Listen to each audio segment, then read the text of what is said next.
No? Not good? Okay.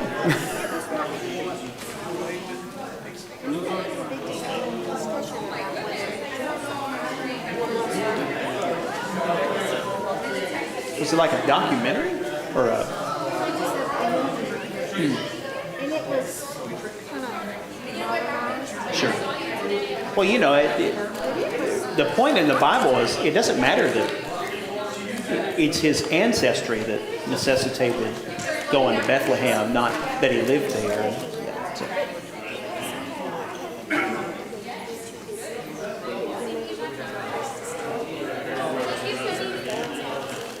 Oh. I don't know. Yeah. Sure. Yeah, the mangers. Yeah, but it's also, you know, he probably didn't go to some Marriott and ask, do y'all have a room? And, you know, mangers, they weren't like somebody's barn out back. Sometimes they were in caves, and sometimes they were privately owned, like, you know. Oh, I'm sorry, it wasn't any good. You think? Yeah. Oh, you took some liberties? I couldn't tell. Well, glad it stimulated discussion. Thank you for my water. You're welcome. I don't know. You're welcome. Oh, I see what now the table shift is starting to make sense. It's like, I wonder why we started doing the tables that way instead of this ways. You people are determined.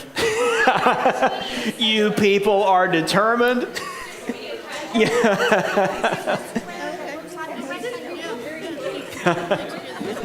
Yeah, it's usually this close. Maybe this is a little closer than usual. Oh, well, she's allergic. Not a lot, I don't think. But I love the smell of it. No, you're welcome to sit by me as long as you're not exhausted. in which case. It was my mom and Eric who gave you grief that the last time you sat next to me. My mom went out of her way. I was like, Mom, it is not serious enough to call our house.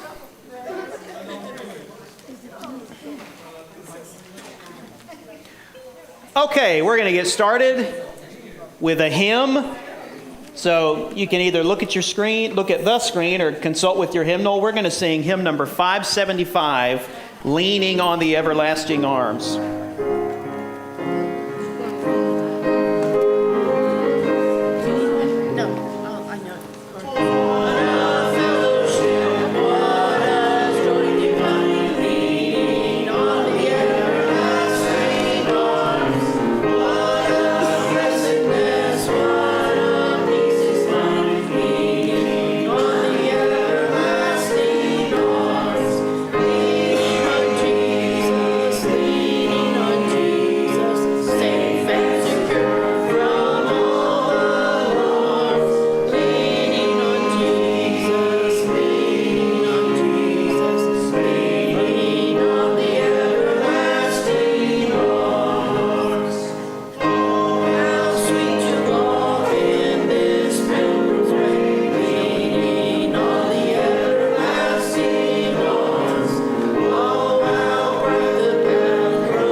Let's have prayer together. And Lord, we thank you that however heavy of a burden we may think we are to you, those everlasting arms never falter. They uphold us steadfastly and always. We ask for your blessings now as we enter into a time of Bible study and receive a fresh reminder of the human capacity for rebellion and of your capacity for mercy. We ask these things in Jesus' name. Amen. So we're in Judges. Thank you all, those of you who could make it last week, for your participation while Caleb led. That was, as far as I know, a first for him, facilitating intergenerational adult Bible study. And from what I watched on the stream, it seemed like he did a good job. And the discussion was pretty good. So thank you all for engaging. You'll see you've got 2 pages, our reading notes, like I usually try to provide, and then just a little different today. It is 4 pretty long chapters, so I condensed it to 3 readings for this evening that I think will inform our discussion. And then I'm open to those of you who disagree with me on this point, but I thought question 3 in the discussion guide for this reading was not particularly helpful. In fact, I'm not sure I got it. It's like, I don't know that there's a real connection there. Again, that doesn't mean it's true. It just means I struggled with it. So I've also included, and it will be on the screens, an alternative discussion question this evening, if we just don't have that much to say about that one. So anyway, let's start with our readings. Who will read from Judges 2, please? Our first reader. Dusty. All right. Who will read from Judges 3, please? Eric, thank you very much. And the the third from Judges 4. Leah. Okay, so we've got Dusty, Eric, and then Leah. Eric and Leah, do y'all have a sheet that's got this? Okay, just making sure. So, Dusty, take it away. Check, check, check. All right. It's hot, hot. Now the angel of the Lord went up from Gilgal to Bochim, and he said, I brought you up from Egypt and brought you into the land that I swore to give you to your fathers. I said, I will never break my covenant with you, and you shall make no covenant with the inhabitants of this land. You shall break down their altars. But you have not obeyed my voice. What is this you have done? So now I say, I will not drive them out before you, but they shall become thorns in your sides, and their gods shall be a snare to you. As soon as the angel of the Lord spoke these words to all the people of Israel, the people lifted up their voices and wept. And then they called the name of that place Bochim, and they sacrificed there to the Lord. When Joshua dismissed the people of Israel went each to his inheritance to take possession of the land. And the people served the Lord all the days of Joshua, and all the days of the elders who outlived Joshua, who had seen all the great work that the Lord had done for Israel. And Joshua, the son of Nun, the servant of the Lord, died at the age of 110 years. And they buried him within the boundaries of his inheritance in Timnath-Heres, in the hill country of Ephraim, north of the mountain of Gaash. And all that generation were also gathered to their fathers.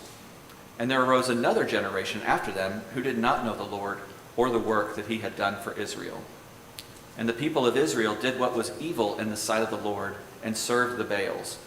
And they abandoned the Lord, the God of their fathers, who had brought them up out of the land of Egypt. They went after other gods from among the gods of the peoples who were around them, and bowed down to them. And they provoked the Lord to anger. They abandoned the Lord and served the Baals and the Ashtaroth. So the anger of the Lord was kindled against Israel, and he gave them over to plunderers who plundered them. And he sold them into the hand of their surrounding enemies, so that they could no longer withstand their enemies. Whenever they marched out, the hand of the Lord was against them for harm, as the Lord had warned, and as the Lord had sworn to them. And they were in terrible distress. Then the Lord raised up judges who saved them out of the hand of those who plundered them. Yet they did not listen to their judges, for they whored after other gods and bowed down to them. They soon turned aside from the way in which their fathers had walked, who had obeyed the commandments of the Lord, and they did not do so. Whenever the Lord raised up judges for them, the Lord was with the judge, and he saved them from the hand of their enemies all the days of the judge. For the Lord was moved to pity by their groaning because of those who had afflicted and oppressed them. But whenever the judge died, they turned back and were more corrupt than their fathers, going after other gods, serving them and bowing down to them. So they did not drop any of their practices or stubborn ways.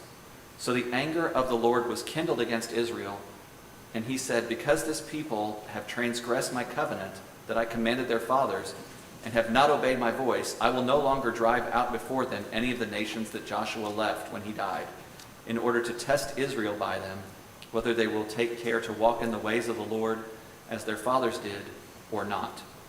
So the Lord left those nations, not driving them out quickly, and he did not give them into the hand of Joshua. This is the word of the Lord. Thanks be to God.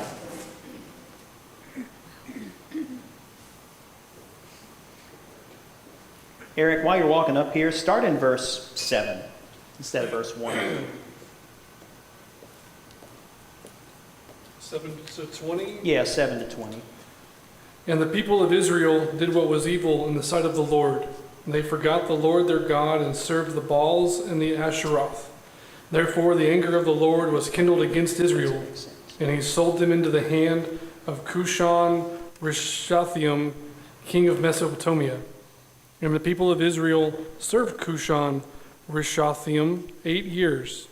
But when the people of Israel cried out to the Lord raised up a deliverer from the people of Israel who saved them, Othniel, the son of Kenaz, Caleb's younger brother. The Spirit of the Lord was upon him, and he judged Israel.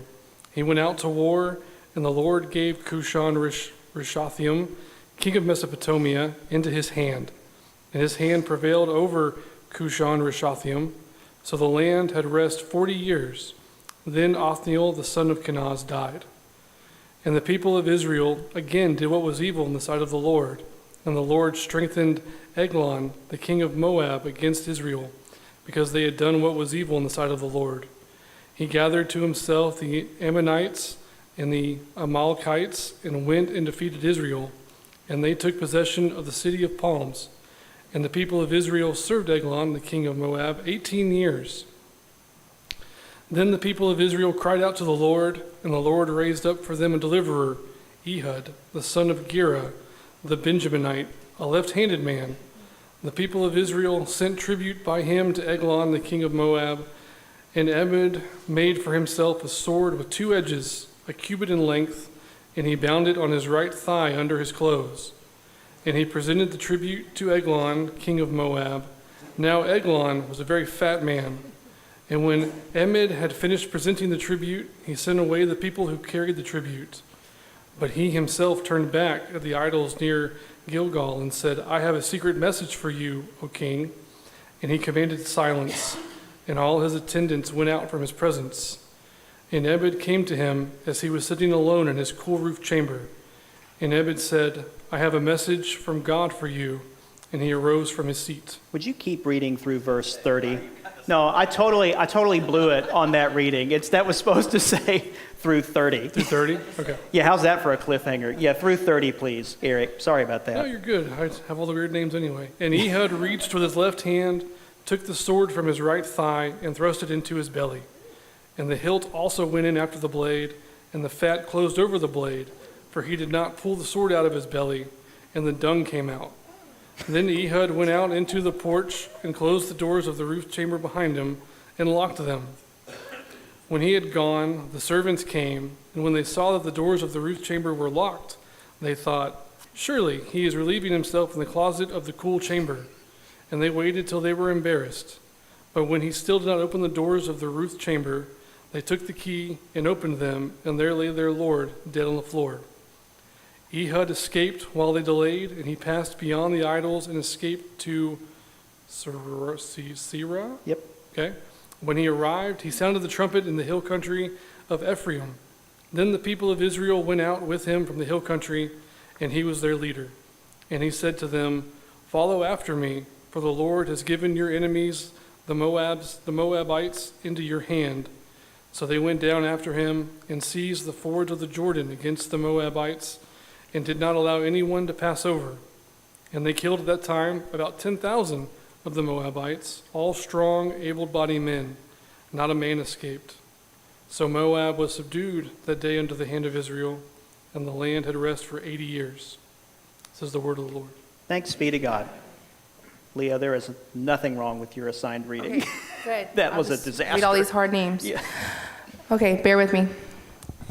And the people of Israel again did what was evil in the sight of the Lord after Ehud died. And the Lord sold them into the hand of Jabin, king of Canaan, who reigned in Hazar. The commander of his army was Sisera, who lived in Harosheth Hagoyim. H-Town. There we go. I H-Town, like yes. that, Dusty. H-Town. Then the people of Israel cried out to the Lord for help, for he had 900 chariots of iron, and he oppressed the people of Israel cruelly for 20 years.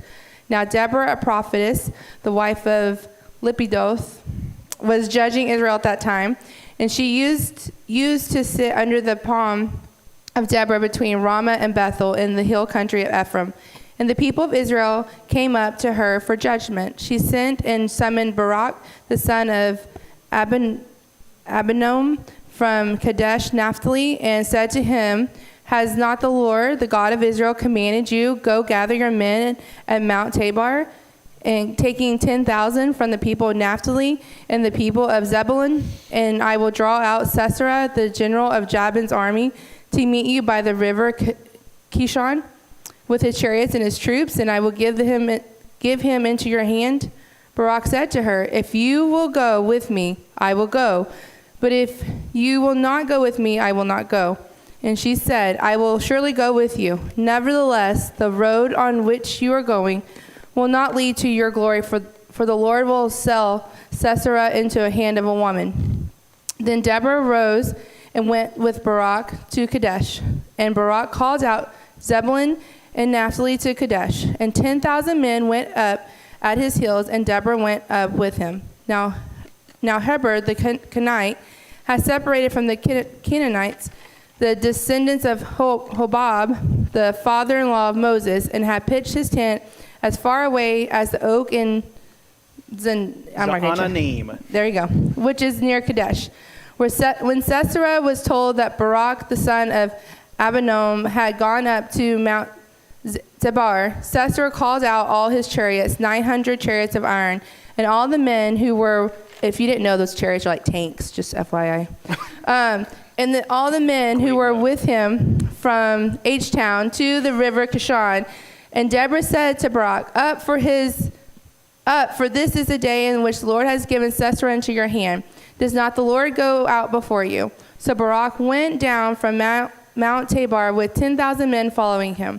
And the Lord routed Sisera and all his chariots and all his army before Barak by the edge of the sword. And Sisera got down from his chariot and fled away on foot. And Barak pursued the chariots and the army to H-Town, and all the army of Sisera fell by the edge of the sword. Not a man was left. But Sisera fled away on foot to the tent of Jael, the wife of Heber the Canaanite, for there was peace between Jabin, the king of Hazar, and the house of Heber the Canaanite. And Jael came out to meet Sisera and said to him, "Turn aside, my lord, turn aside to me, and do not be afraid." So he turned aside to her and into the tent. She covered him with a rug, and he said to her, "Please give me a little water to drink, for I am thirsty." So she opened a skin of milk and gave him a drink and covered him. And he said to her, "Stand at the opening of the tent, and if any man comes and asks you, 'Is anyone here?' say no." But Jael, the wife of Heber, took a tent peg and took a hammer in her hand, and then she went softly to him and drove the peg into his temple until it went into the ground, while he was lying fast asleep from weariness. So he died. And behold, as Barak, sorry. It's pretty great narration. I know, I love this story. Yeah. We talk about this story all the time. She was a strong woman. Yes. And behold, as Barak was pursuing Sisera, Jael went out to meet him and said to him, "Come, and I will show you the man whom you are seeking." So he went into her tent, and there lay Sisera dead with the tent peg in his temple. So on that day, God subdued Jabin the king of Canaan before the people of Israel, and the hand of the people of Israel pressed harder and harder against Jabin the king of Canaan until they destroyed Jabin king of Canaan. This is the word of the Lord. Thanks be to God. Yeah, these are the Judges. The book of Judges is such just case study in Hebrew storytelling, and I think they totally meant for that to be funny and embarrassing. And anyway, so question 1 in our guides, which this goofball forgot to bring with him. There it is. For as the longest part of the reading was the story of the Judges, but chapter 2 is really kind of an indispensable chapter for making sense out of the whole story. And there it's not so great. It begins with an indictment from God of his people. In what ways does Israel fail to obey the Lord? And I would just add the follow-up, why does that matter? We can get into that. But in what ways do they fail to obey the Lord? Okay, did y'all hear John? No. They failed to drive out the Canaanites. This is where the follow-up comes in. Melanie, first to you. They did what was evil in the sight of the Lord. They were serving other gods. And that gets into the why does that matter talk. Why does it matter that, number one, the Israelites were instructed to drive out the surrounding nations, and 2, that they didn't? Well, they were instructed so they wouldn't follow the other idols. Like the other tribes were like probably whatever 20 gods, and so they would do the idols, and so that's why they were not supposed to be there. Because they were a distraction. They weren't to intermarry with them or anything like that because they were distracted from the Lord. Okay. Other thoughts? Thank you, Leah. Jennifer. They failed to tell their children what God had done. Oh, yes. That's a great, that detail about the new generation. Yeah, that's right. Which means they also failed to keep the rituals and celebrations that tell those stories over and over again. So they've taken the things that God had given them to maintain the awe and fear of the Lord out of their routine so that their children don't know the Lord. Yeah, that's a great insight. Other thoughts? Well, eventually they enslaved the Canaanites, which I'm sure God was not exactly the greatest thing for them to be doing. Maybe. Slavery is notoriously ambiguous in the Old Testament and the New Testament in terms of making sense out of, was God cool with that? It seems like in this text, what's more of an offense is that they remain in the land than that the Israelites make them essentially prisoners of war. But anyway, other thoughts?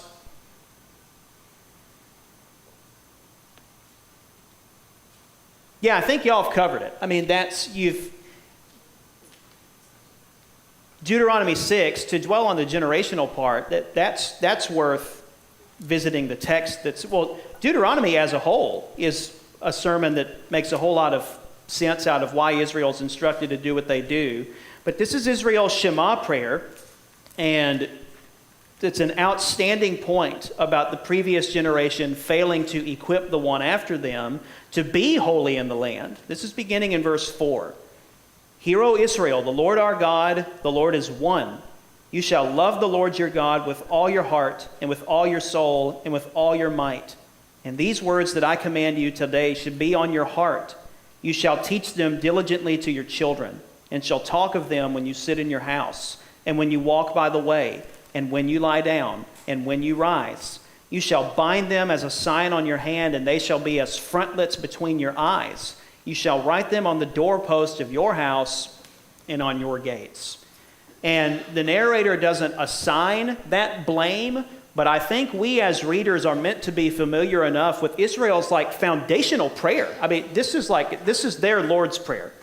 And I think we are meant to recognize, okay, if a new generation arose who knew not the Lord, as it were, that previous generation bears the brunt of that responsibility. And so, anyway, and to the point, and then we'll move on to the second question, about Israel's vocation as, at least in the Canaanite conquest, they really are serving as instruments of God's judgment. Remember what God tells Abraham in chapter Genesis chapter 15, when he's promising the land, but also explaining why there's going to be a gap between promise and fulfillment. One detail God includes is that the sin of the Amorites is not yet complete. So that in some way, and this actually kind of anticipates the cross in a lot of ways, God is letting sin accumulate and gather and reach a certain point to where he can crush it in one fell swoop. So that's why there has to be time. God's letting it reach its boiling point, as it were. But then God is also looking out for their life with him in the instruction to purge idolatrous nations.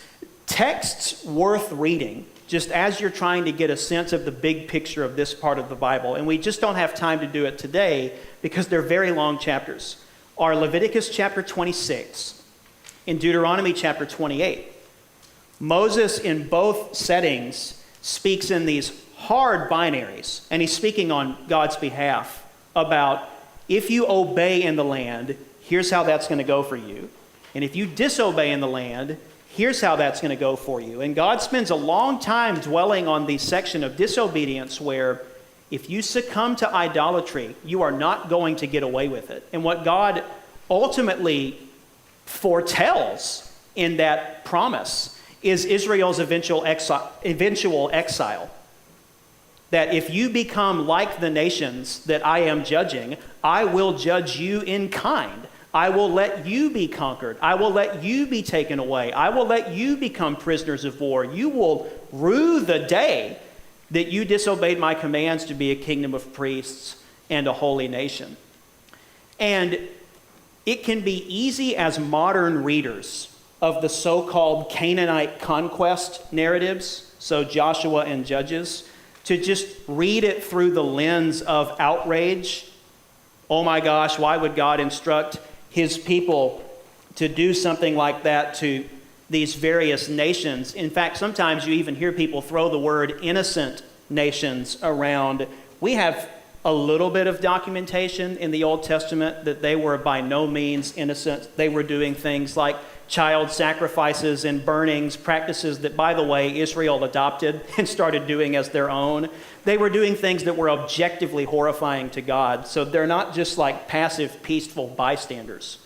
But we can so focus on that we neglect what God is trying to prevent, what God seems to know. If you let them stick around, and this will get to my third alternative question, and if you intermarry with them, because that's the also kind of off-putting parts of some of God's instruction before the land, is you will not marry women from these other nations.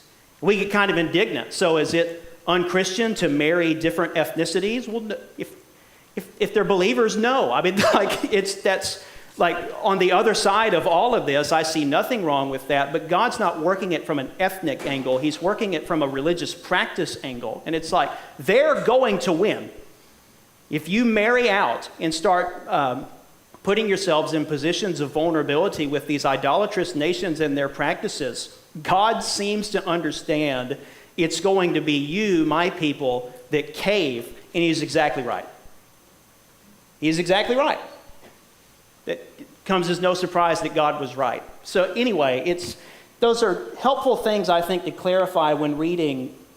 I think it's appropriate to call them the Canaanite conquest, but with God's instructions, which come off as really shocking and not in keeping with what we eventually see in the New Testament, and be like, what is God doing? By the way, I think Jesus is just as serious about us abstaining from idolatry. And I ask in my study note, you have to wonder if readers that are so uncomfortable with what God instructs concerning idols, if part of our discomfort is because of how at home we are with idols. But I digress. Anyway, so that's where that's coming from. And God is proved right pretty soon in Israel's life of failing to do that. Question 2, though. Let's talk about how God responds. How does this section, whether the introduction of the judges or the stories of the judges themselves, show us God's patience toward his people? I think you already answered that. You said that he allows sin to boil up to a certain point, and then he lays it down.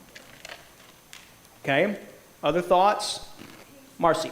Well, whenever they start saying, Lord, help me, or help us, we've done wrong or whatever, he sent somebody to deliver them from where they're at. I'm thinking, my gosh, there's one time, and then there's another time, and then there's another time, and it keeps going on. I think that's a lot of patience. Yes. Did y'all catch Marcy in the back? More or less. The helpful detail is that God does it more than once. Like that the cycle, it's both discouraging and deeply encouraging that this cycle of judgment that I've included in your handout, that it is a cycle and not this one-off occurrence where God's like, I'll give you a second chance, and they blow it, and he's like, no more chances. Enjoy oppression for the rest of your existence. And if you want to expand on that some, if we can, the movement of Judges tracks Israel's life of faithfulness and, in fact, their judges' life of faithfulness as getting progressively worse. Like, it's actually not that they just kind of keep making the same mistake. At its core, they're making the same mistake. They're succumbing to idolatry, adopting their practices as their own, disobeying the Lord's commands. But you actually see the judges become more morally inadequate, and you're meant to read them as sort of living metaphors of Israel's growing moral inadequacy, so that, to the point about intermarriage, by the time you get to Samson, he crosses that threshold. He's like, so he represents Israel's, if you want to use the Bible's word, whoring after other nations and their God, and what that reduces their life to. But even then, that represents rock bottom, with Samson totally deprived of his power, totally humiliated, totally conquered, and even then God vindicates him. Still lets him, despite everything, win the day. So it's not like, oh, it wasn't so bad, the mistake you made. I mean, there's the one judge, I'm forgetting his name, who sacrifices his daughter. God never asked him to do it. He just makes a bet. He's like, Jephthah, that's right. And it's like, this is a disaster that's happening. And in each and every time, God still circles around in response to their distress. He still raises up a judge, and he still lets, by the end of it, these absolute charlatans still redeem his people. So he's also having to be patient with his leaders. I think one way that God's patience is shown, back in chapter 2, God says in verse 22, or 21 and 22, those nations that they didn't drive out before, God's leaving them there in order to test Israel by them, whether they will take care to walk in the way of the Lord as their fathers did or not. So those nations aren't there. God's not leaving the nations there to attack them or to punish them, but as a test. So what are you going to do? Are you going to follow their gods, or are you going to follow me? Yeah. And we see the cycle. They fail and fail and fail. But I think that's an example of God's patience toward them. He's giving them another chance to follow me. The invitation's still out there. Good. Other thoughts? I think the other thing is, like, we were talking about, like, Samson, and we were talking about Abraham last night in Bible study. And, like, when Abraham and Sarai go to Pharaoh, and he lies, and Pharaoh, God still protects him from Pharaoh. Pharaoh's plagued or whatever. And we were kind of talking about, like, because God promised Abraham he would protect him and his generations, like, he's still kind of getting away with stuff. That's kind of what it looks like in some things here. But I think it's also like we as humans look at it as like, oh, well, they did bad and they're getting away with it. Yeah. But it really has nothing to do with them. It's like God's plan has to prosper and go forth. So even though like Samson at the end does horrible things, like killing the Philistines wasn't about Samson and getting something good out of it. It was because that was God's plan. Yeah. And like it has to have the people continue to go. Yeah. And everything. And so even though they intermarry and God still redeems them, it has nothing to do with them. It has to do with God's plan and Christ coming and then the fruition of all that happening. Yeah. And like, but we as humans just want to say, oh, well, the bad guy's winning.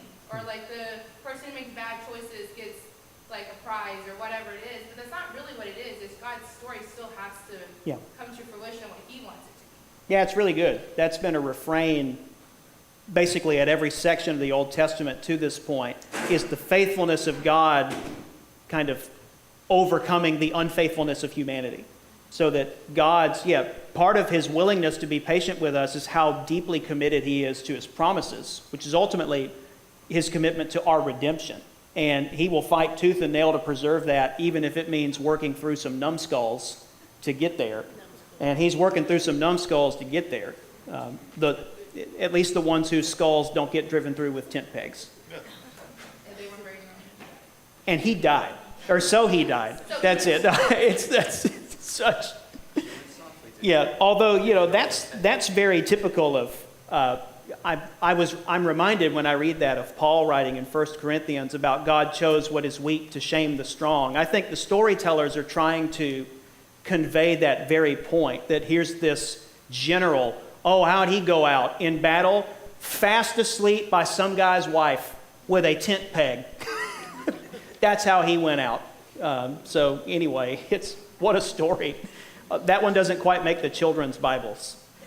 It totally should. I mean, women, and the fact that Deborah's like, you're not gonna get the glory for this. Like, God's glory is gonna be through a woman, and it wasn't even her, which I'm sure you thought was her. But I would have loved to have heard that story like in first sitting without being able to read what's coming next. That's like, these writers were not bozos. Like, these are sharp storytellers. And that is such an effective, like, you hear Deborah say that and you're like, so Deborah's going to get him. And then to like watch it unfold, this is really thoughtfully organized.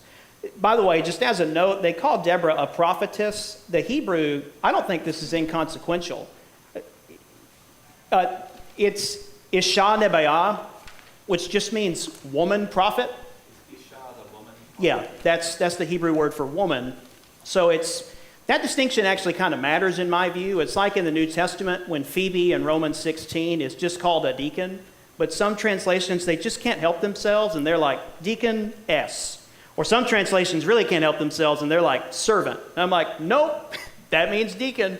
Anyway, Deborah is not in the like women subsect of Israel's prophets. She is a prophet, and Huldah after her, who tell the nation and their generals, thus saith the Lord. And anyway, you can read what I have to say about gender and leadership in my brain dump. We can spend some time on the third discussion question in Unfolding Grace if you want to. I don't want me thinking that was a challenging question to mean y'all can't contribute y'all's answers. So they wanted to link Sisera's Jael's being killed by Sisera somehow to Genesis chapter 3 and the promise of God to the serpent and Eve, that the serpent's offspring will strike Eve's offspring's heel, but Eve's offsprings will strike the head. Do y'all see a connection there? Yeah, she bruised his head. Yeah, boy, did she.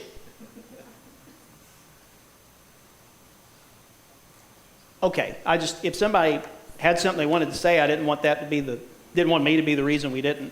So let's then you can look at your handout or it's on the screen. It's one question made of many.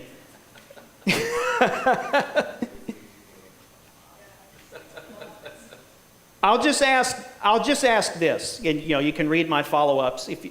Why do you think the surrounding nations' idolatrous practice were so attractive to Israel? How does idol worship contrast with God worship? Let's ask those two. Why was it so easy? I mean, because it looks like it was easy. It looks like they hardly put up a fight to fall into idolatrous practices. I mean, so there's something about culture or pop culture today. I mean, I listen to my kids talk to each other, and they're using words. I'm like, okay, that kind of sounds new age. You're talking about like having a high aura moment or a low aura moment, and I maybe that's what the teams are saying today. But I'm like, that sounds new age to me, or that sounds, different. I'm not telling them to shush or anything. I'm just letting them talk. But there's something about that where you hear something, you see something, or maybe something's working for somebody. They had a good crop, or their child wasn't stillborn. What what should we do? Or that's working for them. Or this is what we do over in H-Town. Yeah. And so I think there's something about, especially if you're not trying to follow God, if you're just looking around, seeing what's working for people, Yeah. you can get easily sucked up into that. It seems like a human. Yep. Other thoughts? Kind of going along with that, this is, there's like a strain of psychology research on this, and it's called a permission structure. Oh, When you're exposed to something that you may have never considered, but the fact that you see it happening in front of you provides this permission structure that you start going down that path, and before you know it, Yeah. you're kind of there. could God be seen? It's not a trick question. Could Baals be seen? Yeah. Could God be, touched? Okay. Could Baals be touched? Could God be manipulated? Could the Baals be manipulated? Yeah. That's right. And I think that's the bulk of the appeal to, the Baals of the ancient Near East or the Baals of contemporary United States, is these are idols that are manipulatable, if that's a word. I can touch them. I can conform them to what I need. If y'all don't mind us getting a little graphic, I can practice them in such a way that brings me pleasure. It's pretty well documented that part of Baal worship was participation in the fertility cult. So you mean to tell me I can pray for rain by sleeping with a temple prostitute? I'm not trying to be cute. It's just that's all a part of the appeal, that it can be touched and felt and can trigger dopamine hits, and that I have some degree over control over. I don't have to pray for rain. I can make it happen in a way that makes me feel something. And sometimes you hear people leave Christian worship services talking about, ooh, I just want to feel something. And you're like, there were a whole lot of pagans that wanted the same thing. Like that's, to be a part of the people of God is to be people of utter dependence, people reliant on words instead of images, people who were, part of their worship was to honor their bodies, not manipulate their bodies to get what they want. But that requires considerable more trust and faithfulness than touch this idol, go to this temple, sleep with this such and so, and the gods will be responsive to you. With the Baals, I pretty much get to be God. You know what I mean? Like there's a little bit of dependence there, but it's far more collaborative than the sort of obedience and allegiance that Yahweh was demanding. This sounds sort of like the pathway that people find themselves on toward addiction. Uh-huh. Where Yeah. they I just want to feel something, Yeah. or I want to do this, and I'm in control, Yeah. they might say, but then once that addiction takes hold, Right. then they're not. Even you bringing up New Age is interesting, because sometimes, people who are enmeshed in New Age life, you actually do sense, just it's a person-to-person thing. You kind of know when there is a general like, oh, are you actually kind of a seeker? Well, let me tell you about, and Paul engaged with those people in his Areopagus sermon about the unknown God. He's like, actually, he's very knowable, and let me tell you about him. But then for some others who participate in that sort of, let's call it spiritual life with hard quotes on either side, you get to know them a little better, and it's, oh, this lets you be spiritual without being obedient. You know what I mean? Where it's like, I get to, quote unquote, practice prayer and practice mindfulness, which is just me thinking about me, thinking about me. Like, and I get to tell people I'm spiritual without the obedience structure, without the top-down structure. And so we'll call it what it is, and sometimes it sounds severe. So that's idolatry, but it's totally appealing because it lets me have my cake but pretty much just keep being regular old me without having to care about the universe's inspired scripture, or whether the fact that I'm a Taurus makes demands on what kind of spouse I am. I am a Taurus, by the way. Yeah, that's such a Taurus thing to say. So, but that's a great thing to bring up as a contemporary example, where, and also I can, what we just did, my personality defects, I don't actually have to worry about being formed out of that. I can just punt to my Enneagram number. I'm a 3. That's what 3s do. They're ambitious people. They care about how people assess their work. That's just who I am. And it's unfair of you to expect me not to be who I am. See what I'm saying? That's Baal worship.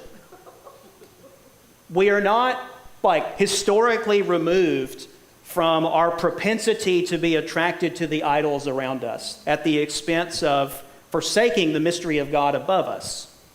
So we said it Sunday about, the disciples failing the very moment they promised Jesus will be with you to the end, about sometimes it's easy to punch down on these people from the ivory tower of being removed from it, but I find quite a few, let's just call it contemporary applications of Israel's early life in the land to our current life in the land. Which is abortion. Yeah.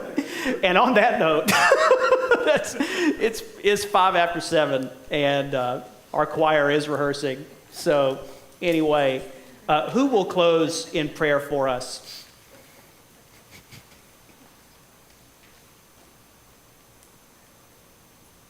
You can't be a reader. All right. We'll let Craig.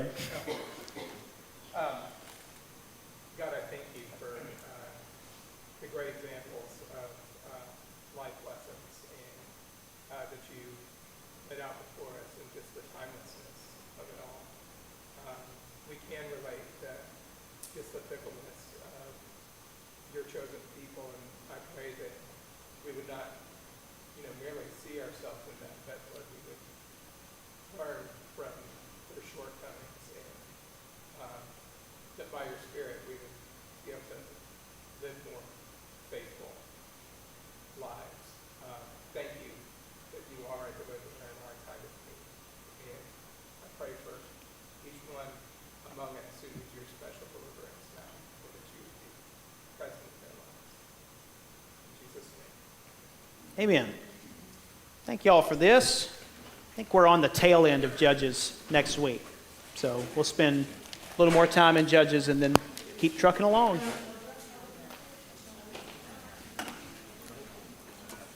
Those shorts are cute. Oh, I could probably...